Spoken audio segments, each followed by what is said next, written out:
વિશે થોડું કહેવા માંગુ છું. પરમ આદરણીય ગુરુજન, આકાશ તૂટી પડે પણ ના ડગે એ જિંદગી, શાંત હો આકાશ તો ઉડે પતંગ બેસુમાર, શૂન્યથી તું અંધિઓમાં પણ જગે એ જિંદગી. આજે આપણે ધ્રુવના દાદાની મફત કવિચર કુમારી વિશે જાણીશું.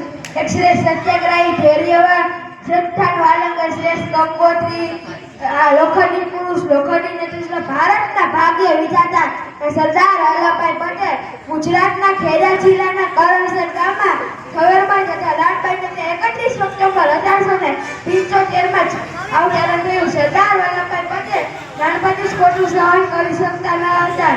શિક્ષક છોડીથી મારતા હતા, સામે હડતાલ પાડતા, જેમાં નાનપણથી સત્ય અને નિડરતાના ગુણ જોવા મળતા.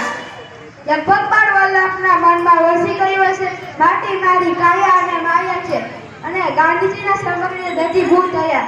1875 જન્મ, 1891 અંગ્રેજી 5 કરમસદમાં જ મળ્યા. 1893 કરમસદથી પહેલા પગપાળા પડવા છતાં 1893 સવેરબા સાથે લગન.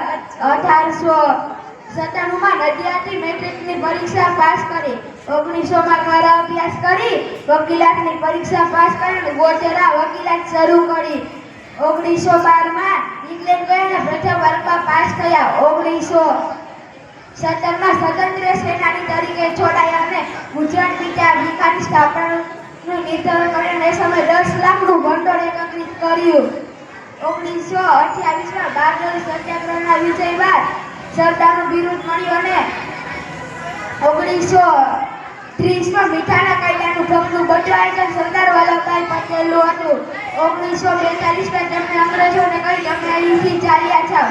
1947 તેમણે જાહેરાત કરી 15મી ઓગસ્ટ ભારત પોતાનું શાસન સંભાળશે. તિરંગો લહેરાયો. માત્ર ગાંધીજીના કહેવાથી પ્રધાનમંત્રી પદ છોડી ગૃહમંત્રી બન્યા અને અખંડ ભારતનું નિર્માણ કર્યું. 562 રજવાડાઓનું એકીકરણ કર્યું. જ્યારે સરદાર વલ્લભભાઈ પટેલ ગૃહમંત્રી હતા ત્યારે તેનું સરળ જીવનમાં જાણવા જેવું હતું. ચાલો જાણીએ કે સરકારી મેળવેલા મકાનમાં રહેતા. તે મકાનમાં ટેલિફોન અને કારણ કે ટેલિફોનનો નંબર 4047 હતો અને તેનો ઉપયોગ માત્ર સરકારી કામમાં જ કરતા અને જે અગર ઘર કામમાં કરતા તો તેના નાણાં તે પોતે જ ચૂકવી દેતા હતા.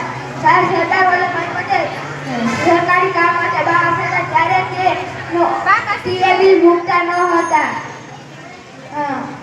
જ્યારે સરદાર સાહેબે કહ્યું જ્યારે હું ગાંધીજીના છતામાં જોડાયો ત્યારે મેં થોડા લાભના એકતા કર્યા હતા. તે છતાં અમે મારા કૌટુંબિક લાભ, કારકિર્દી અને દરજ્જો બધું એમાં સ્વાહા કરી દીધું.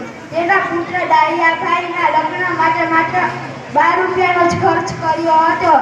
કોઈ નેતાની પ્રતિમા આટલી ઊંચી બની નથી અને બનશે પણ નહીં. 150મી જન્મ થયાની નિયમિત જય સરદાર, જય સરદાર.